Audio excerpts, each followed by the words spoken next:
فضیل بن عیاض رحمۃ اللہ علیہ ڈاکو تھے، اور نرے ڈاکو نہیں تھے، ڈاکوؤں کے سردار تھے۔ تو ارشاد فرماتے ہیں کہ میرا طریقہ یہ تھا کہ میں ایک پورے قافلے کی صورت میں حملہ کرتا تھا تو لوگ ڈرا کرتے تھے اگر کہ فضیل بن عیاض کے ڈاکوؤں نے حملہ کیا تو پھر نہیں بچتے۔ ایک دن گزر رہا تھا تو ایک قاری صاحب آیت پڑھ رہے تھے، لا تقنطوا من رحمت اللہ، اللہ کی رحمت سے کبھی نا امید نہ ہونا، ان اللہ یغفر الذنوب جمیعا، بے شک وہ سارے ہی گناہ معاف کر دے گا۔ آپ فرماتے ہیں میرے دل میں بات اثر کر گئی، ماننا ہے نا۔ جس نے نہیں ماننا اس نے 6666 آیتوں کا ترجمہ پڑھ کے بھی توجہ نہیں کرنی۔ آپ ارادہ کریں نا، آپ اپنے دل کی زمین کو زرخیز بنائیں۔ فرماتے ہیں میں فوراً وہ آیت سنی تو میں رویا، اور میں وہ حافظ صاحب کے پاس چلا گیا، ان سے اجازت لی، ان کے کمرے میں داخل ہوا۔ میں نے کہا آپ نے بھی آیت پڑھی ہے کہ اللہ سارے گناہ معاف کر دے گا؟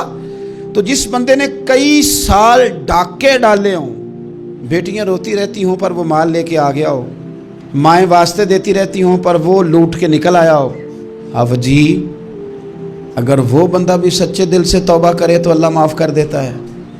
تو حافظ جی کہنے لگے میں کون ہوتا ہوں تمہیں کوئی تفسیر بتانے والا، میں نے تو قرآن کی آیت پڑھی ہے، میرا رب کہتا ہے لا تقنطوا من رحمت اللہ، تم نے مایوس نہیں ہونا، تم آ جانا، معافی مانگ لینا، ان اللہ یغفر الذنوب جمیعا، اللہ سارے ہی گناہ معاف فرما دے گا، اللہ سارے گناہ۔ تو یہ تو اللہ فرما رہا ہے۔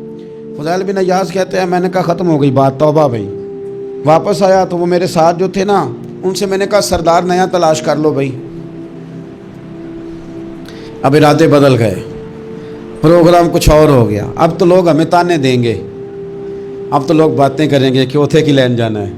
فضیل بن عیاض کہنے لگے بس بھائی توبہ کرنی ہے، اب تم کوئی اور سردار تلاش کر لو، اور اوپر سے نہیں کہا، توبہ کی تقریریں نہیں کی، دوسروں کو میسج نہیں بھیجے، اور لیکچر نہیں جھاڑے، رو کے کہا، درد سے کہا، دل سے کہا۔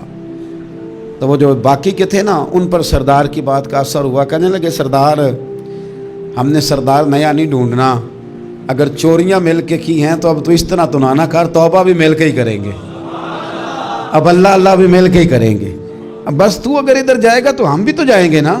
اللہ اکبر۔ فضیل بن عیاض کہتے ہیں ظاہر ہے مال لوٹا کرتے تھے، میں نے مسئلہ پوچھا علماء سے تو انہوں نے بتایا کہ یہ تو حقوق العباد کا مسئلہ ہے، جو لوٹا ہے وہ تو واپس کرنا ہی پڑے گا۔ اب میں نے وہ پیسے جمع کیے، اب سارے تو میرے پاس تھے نہیں، جتنے میں دے سکتا تھا دیے، جو کھا چکا تھا وہ رہ گئے، ایک یہودی کے پیسے رہ گئے، اس کے گھر چلا گیا، میں نے جا کے اسے کہا میاں میں نے کر لیا توبہ، اور میں وہ فضیل بن عیاض ڈاکو ہوں جس کے تیرے گھر سے اتنا مال لوٹا تھا، میرے پاس پیسے کوئی نہیں، وہ پیسے لگ گئے، اب تو اس طرح کر مجھے معاف کر دے۔ وہ کہنے لگا نا جناب، یہ بھی کبھی کبھی ہوتا ہے، لوگ نا شرافت کو بزدلی سمجھ لیتے ہیں۔ فضیل بن عیاض سے کہنے لگا میں تو پیسے لوں گا، ایسے تو نہیں معاف کرتا۔ آپ فرمانے لگے پیسے تو کوئی نہیں، یہ سچی توبہ ہے۔ وہ کہنے لگا پھر اس طرح کرو میری اونٹوں کو چارہ ڈالو، پیسے پورے ہوئے تو چلے جانا۔ کل ڈاکو تھے، ابھی وہ تلوار چلانی آتی ہے، نیزہ چلانا آتا ہے، ڈٹنا آتا ہے، اعصاب مضبوط ہیں، مسئلہ کوئی نہیں، لیکن توبہ سچی کی ہے نا، یہ سچی توبہ والے لوگوں کا طریقہ ہے۔ اس سے کہہ سکتے تھے کہ جا جتھو لب دینی لے لے، تجھے کہا معاف کر دے، تو تیار ہی نہیں ماننے کو۔ حضرت فضیل بن عیاض کہنے لگے اگر اونٹوں کو چارہ ڈالنے سے تو معافی دیتا ہے نا تو میں تیرے اونٹوں کو چارہ ڈالنے کو بھی تیار ہوں، کیونکہ راضی اللہ کو کرنا ہے، اپنے ضمیر سے بوجھ اتارنا ہے، بندوں کے سامنے سرخرو نہیں ہونا، اللہ کے حضور ہونا ہے۔ توبہ کا مطلب ہے رب کی بارگاہ میں سرخرو ہونا، بندوں کے سامنے نہیں۔ حضرت فضیل بن عیاض سے کہنے لگے ڈالیں گے تیرے اونٹوں کو چارہ، کیوں نہیں ڈالنا؟ 2-4 دن چارہ ڈالا تو وہ یہودی ایک دن کہنے لگا کہ یہ نا ٹھیکریوں سے بڑی ہوئی تھیلی ہے، یہ تو ذرا اٹھا کے لا۔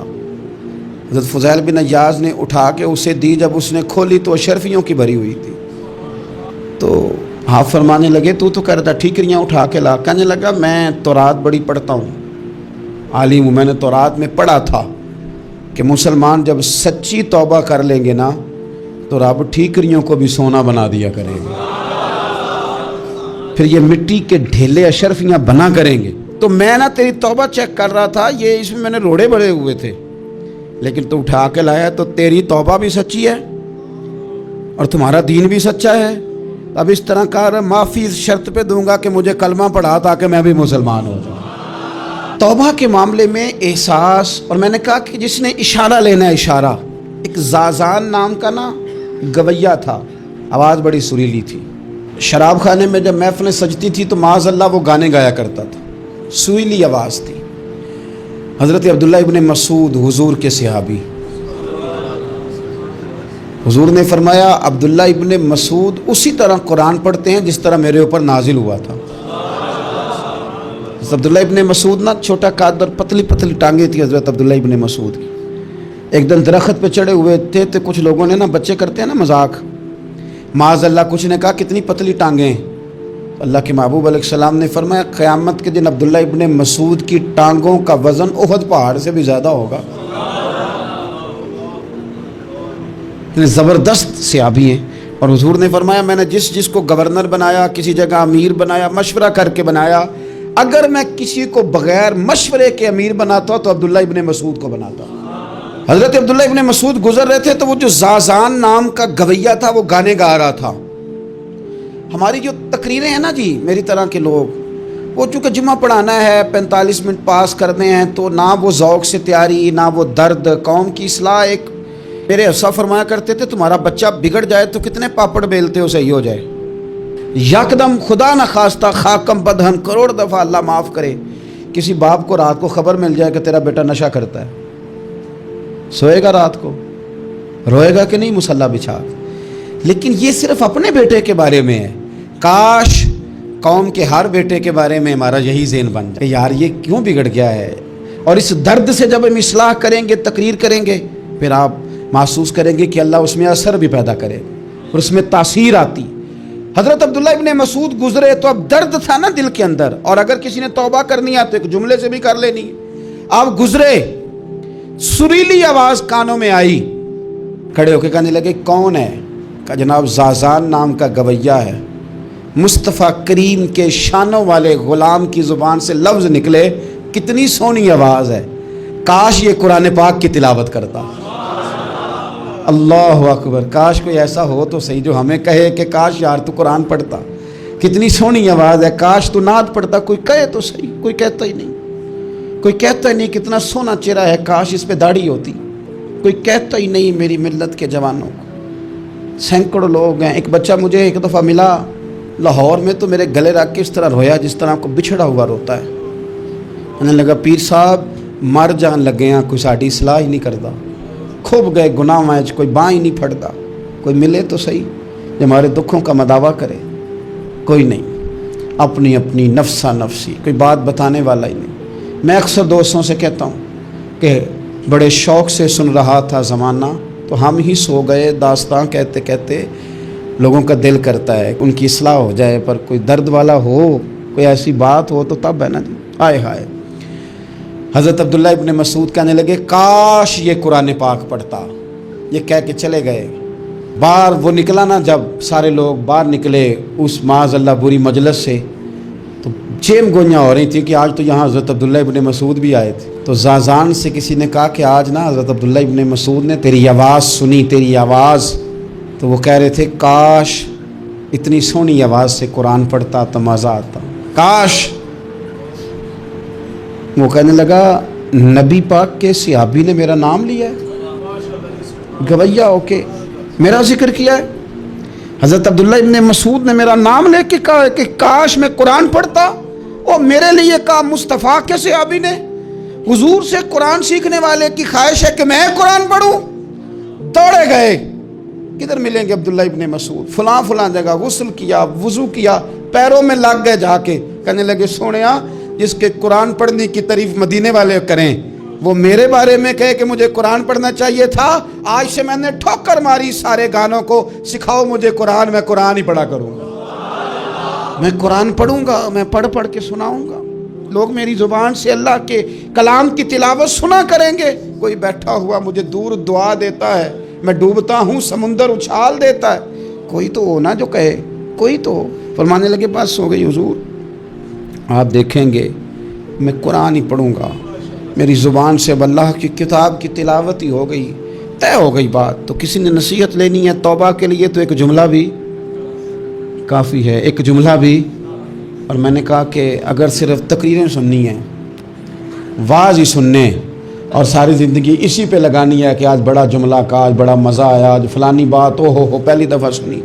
कुछ कर्ज़े दे के जान छूटेगी, उसके बगैर जान नहीं छूटती।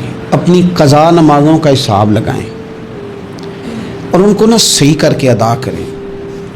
एक मसले में मैं बड़ी देर से दोस्तों को इशारे किनायतन बातें कह रहा हूँ, फिर कहता हूँ। मैंने शब बारात को तफसील से ये बात की थी, फिर करता हूँ। अपने मामलात को साफ़ करें। लेने देने के मसाइल में अपने आप को एक मैं मिन्नत के साथ बात करने लगा हूँ अपने दोस्तों से। खुदारा कभी भी बड़े से बड़ा काम करना या छोटे से छोटा करना, उसमें सूद का कोई नुक्ता ना आने देना।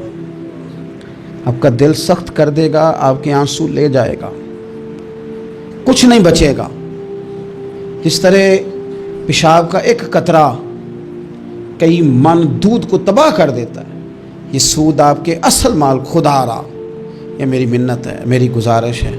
मैं उन दोस्तों को जानता हूँ, मुझे लगता था कि ये विलायत का रास्ता तय करेंगे, लेकिन चले कुछ जगह मजबूरियाँ होती हैं, कुछ मामलात होते हैं, लेकिन कोई एक आध नुक्ता ऐसा आता है बीच में, वो ले जाता है सारी चीज़ें। नबी पाक अलैहिस्सलाम ने फरमाया, बंदा बड़ा सफ़र करके आता है, बिखरे बाल, बुरी हालत, रो के दुआएं मांगता है, या अल्लाह या अल्लाह या अल्लाह कहता है, पर अल्लाह उसकी दुआ कबूल नहीं करता। सोनिया आप कह रहे हैं रहमत लिल आलमीन हो के कि रब कबूल नहीं करता। हुजूर ने फरमाया, उसने पहना भी हराम पैसों का, खाया भी हराम पैसों का, पिया भी हराम पैसों का, जितनी मर्जी मांगे, फिर मालिक उसकी दुआओं को मुस्तजाब। हमारा एक तो है अपना अमल, एक है तौबा, एक बात की आमाल हमने। एक आखिरी बात ये आपसे करनी है कि हमारे ज़िम्मे जिस तरह हमारे बच्चों की ड्यूटी है ना, बीवी का नान नफ़का खामद के ज़िम्मे होता है, माँ बाप बूढ़े हों तो उनकी ड्यूटी औलाद के ज़िम्मे, इसी तरह क़यामत तक नबी कोई नहीं आएगा, दीन की जो ड्यूटी है वो नबी पाक की उम्मत ने अदा कर दी। और अल्लाह क्या फरमाते हैं कुरान मजीद की सूरह मुहम्मद सल्लल्लाहु तआला अलैहि वसल्लम, अल्लाह फरमाते हैं, या अय्युहल्लज़ीना आमनू इन तंसुरुल्लाह यंसुरकुम, ए ईमान वालो, अगर तुम अल्लाह के दीन की मदद करोगे तो अल्लाह तुम्हारी मदद करेगा। वयुसब्बित अक़दामकुम, और अल्लाह तुम्हारे कदमों को जमा देगा, यानी तुम्हें मजबूत कर देगा, तुम मजबूत से मजबूत होते जाओगे। शर्त क्या है? इन तंसुरुल्लाह, अगर तुम अल्लाह के दीन की मदद करो। अपने मिजाजों में ना अल्लाह के दीन की मदद का ज़ौक़ पैदा करें।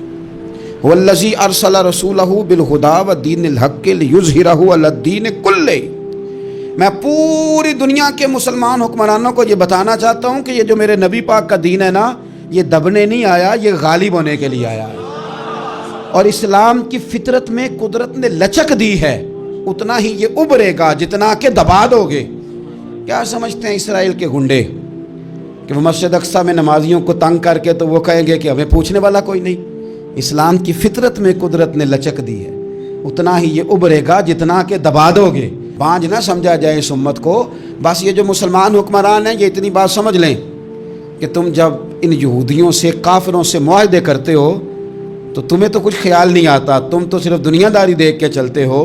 काश बाल बच्चा देखते हुए, माल देखते हुए, मुल्क और ज़मीन देखते हुए तुम एक दफ़ा अल्लाह का दीन भी देखो। ये तुम्हारी जिम्मेदारी है, ये नबी पाक ने ड्यूटी लगाई है। अपना अपना किरदार हमेशा दीन के लिए पेश करें, अपना अपना किरदार। वो ज़रूरी नहीं कि चंदे की सूरत में ही हो। आप किसी बेनमाजी को नमाज का मशवरा दें, आपने दीन की खिदमत की। आपने माँ बाप के नाफरमान को फरमा बरदारी का मशवरा दिया तो आपने दीन की खिदमत की। अगर आपने किसी बंदे को कहा, यार तेरा कुरान पाक ठीक नहीं, चल कारी साहब के पास, तेरा तलफ़ुज़ ठीक होना चाहिए। और काफिर वो होता है कि जो ना जुबान से मानता है और ना ही दिल से तस्लीम करता है। फिर अल्लाह तबारक व तआला ने 13 आयात के अंदर, 3 आयतों में काफिरों का जिक्र किया और 13 आयात के अंदर फिर मुनाफिकीन का जिक्र फरमाया है। मुनाफिक इसको कहते हैं, मुनाफिक उसको कहते हैं जो जुबान से तो दावे ऊंचे ऊंचे करता है ईमान के, लेकिन उसके दिल में ईमान मौजूद नहीं होता।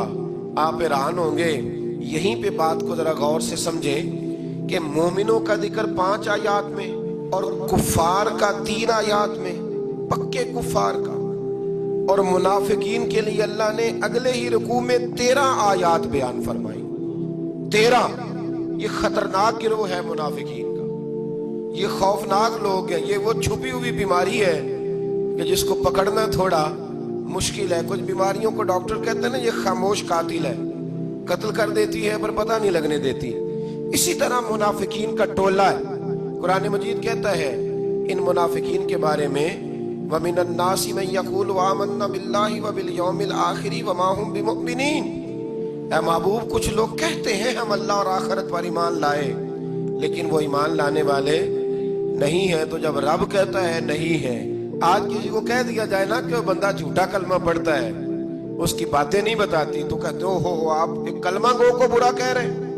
تو یہاں تو اللہ ان کے کلمے کا بھی اعلان فرما رہا ہے اور ان کے نفاق کا بھی اعلان 13 آیات میں، اور رب فرماتا ہے یخادعون اللہ والذین آمنوا وما یخدعون الا انفسهم وما یشعرون، فرمایا وہ اللہ کو دھوکہ دینا چاہتے ہیں مومنوں کو، حالانکہ نہیں دھوکہ دیتے مگر اپنی ہی جانوں کو، انہیں شعور ہی نہیں۔ اللہ تبارک و تعالیٰ نے 13 آیات کے اندر مکہ مکرمہ میں منافق کوئی نہیں تھا جب تک حضور نے ہجرت نہیں کی تھی۔ کیوں؟ اس لیے کہ وہاں جو کلمہ پڑھتا تو اسے مار کھانی پڑتی تھی۔ تو کسی کو کیا مصیبت پڑی تھی جھوٹا کلمہ پڑھ کے مار کھائے۔ مدینے میں جب اسلامی حکومت قائم ہو گئی نا تو کچھ لوگوں نے اسلامی حکومت سے فائدہ لینے کے لیے جھوٹے موٹے کلمے پڑھ لیے، اندر کفر رکھتے تھے، اوپر سے اظہار اسلام کرتے تھے۔ تو رب فرماتا ہے کہ ان کا یہ ایمان قابل قبول نہیں ہے۔ تو یا اللہ پھر کس کا ایمان قابل قبول ہے؟ تو اللہ کریم نے فرمایا وَإِذَا قِيلَ لَهُمْ آمِنُوا كَمَا آمَنَ النَّاسُ، جب ان سے کہا جاتا ہے نا اس طرح ایمان لاؤ جس طرح دوسرے لوگ لائے، یعنی ابو بکر صدیق کی طرح ایمان لاؤ، عمر فاروق کی طرح ایمان لاؤ، عثمان غنی کی طرح، مولا علی کی طرح، بلال حبشی کی طرح، تو کیا جواب دیتے ہیں؟ قالوا انؤمن كما آمن السفهاء، کیا اس طرح ایمان لائے جس طرح یہ بیوقوف ایمان لائے؟ الا انہم هم السفهاء، اللہ فرماتا ہے خبردار بے شک وہی بیوقوف ہے، ولکن لا يعلمون، لیکن انہیں اس کا علم نہیں ہے۔ وہ کہا کرتے تھے کہ یہ تو بیوقوف ہے معاذ اللہ۔ ابو بکر صدیق نے سارا ہی مال دے دیا نبی پاک کو، عمر فاروق نے آدھا دے دیا، مولا علی نے سارا کچھ حضور کے نام کر دیا، عثمان جو کماتے محنت کے ساتھ وہ سارا وہاں جا کے پیش کر دیتے، تو بیوقوفی ہے۔ آج بھی کچھ لوگ کہتے ہیں کلمہ پڑھنا چاہیے سیدھا سیدھا، یہ کیا بات ہو گئی کیا بندہ مسیتڑ ہی ہو جائے؟ کاروبار بھی تو کرنا ہے نا، نماز روزہ بھی، تو بیوقوفی ہے۔ اللہ جواب دیتا ہے، فرمایا الا انہم هم السفہاء، خبردار بیوقوف تو تم ہو کہ میرے محبوب کی شریعت کا، دین کا، روحانیت کا سورج چمک رہا ہے اور تم نے فیض ہی کوئی نہیں حاصل کیا۔ تو میرے بھائیوں، صحابہ کا ایمان وہ ایمان ہے، اہل بیت نبوت کا وہ ایمان ہے کہ اللہ کو ایمان بھی وہ والا پسند ہے جو حضور کے غلاموں جیسا ایمان ہو۔ اللہ تبارک و تعالیٰ نے منافقین کا ذکر فرمایا تو پھر اللہ کریم نے فرمایا یہ تو وہ بیوقوف لوگ ہیں اس آدمی کی طرح جو آگ جب پوری جلا لیتا ہے نا روشنی پھیل جاتی ہے تو پھر اللہ اس کا نور لے جاتا ہے۔ انہوں نے بھی چلاکیاں کر کے تھوڑا سا ماحول بنایا تھا تو اللہ نے ان کے سارے پردے کھول دیے، ان کے پاس کچھ باقی بچا، ان کے پردے کھول گئے۔ رسول کریم علیہ السلام کی بارگاہ میں نا ایک دن ان منافقین نے شرارت کر دی۔ منافقین نے شرارت کیا کی؟ جب حضور صلی اللہ علیہ وسلم نے فرمایا نا پوچھو جو پوچھنا ہے، تو امام راضی کہتے ہیں یہ پیچھے نمازیں پڑھتے تھے، یہ 313 تھے حضور کے پیچھے۔ اگر مدینے میں رہ کے منافق ہو سکتے ہیں تو باقی ملکوں میں بھی تو ہو ہی سکتے ہیں نا جی۔ حضور کے پیچھے نمازیں پڑھتے تھے تو ایک دن کہنے لگے نہیں یہ کہتے ہیں جو مرضی پوچھو تو ہم پیچھے نمازیں پڑھتے ہیں، ہمارا انہیں پتہ نہیں۔ جب یہ اعتراض کیا نا حضور کے علم پر، آپ سمجھ لیں کہ حضور کے علم پر اعتراض کرنا طریقہ کس کا ہے؟ طریقہ کس کا ہے حضور کے علم مبارک پر اعتراض کرنا؟ کہنے لگے پیچھے نمازیں پڑھتے انہیں پتہ ہی نہیں۔ جب یہ کہا تو اللہ کے رسول نے نا جمعے والا دن تھا، حضور نے فرمایا میرے علم پر اعتراض کرتے ہو؟ 70 بندے نام لے کر اور ولدیتیں لے کر، بلکہ بہت سارے ایسے تھے جنہیں کنفرم ہو گیا کہ ولدیت اصل میں ہے کیا، انہیں طے ہو گیا۔ حضور کے بے ادب کے لیے یہ طے کرنا بھی مشکل ہوتا ہے نا، طے ہو گیا کہ ولدیت ہے کیا۔ 70 بندے نام لے کے حضور نے مسجد نبوی سے نکال دیے، फरमाया या फलां बिन फलां कुम फखरुज फइन्नका मुनाफिक, ओ फलां के बेटे फलां खड़ा हो जा, निकल जा, तू मुनाफिक है। हुजूर ने 70 बंदे निकाल दिए। अब 70 बंदे इकट्ठे गली में निकले तो रश तो पड़ जाता है ना। हजरत उमर फारूक लेट हो गए, जुमे में आ रहे थे। इनको जाते हुए देखा तो उमर फारूक फरमाने लगे जुमा हो गया है भाई, 70 बंदे निकल आए बाहर, जुमा हो गया है। तो एक मुनाफिक कहने लगा था कि नहीं हुजूर ने निकाल दिया। तो अब्दुल्ला बिन अबी सलोल जो इनका सरबराह था ना, वो कहने लगा चुप कर। हजरत उमर से कहने लगा हाँ जी हो गया है।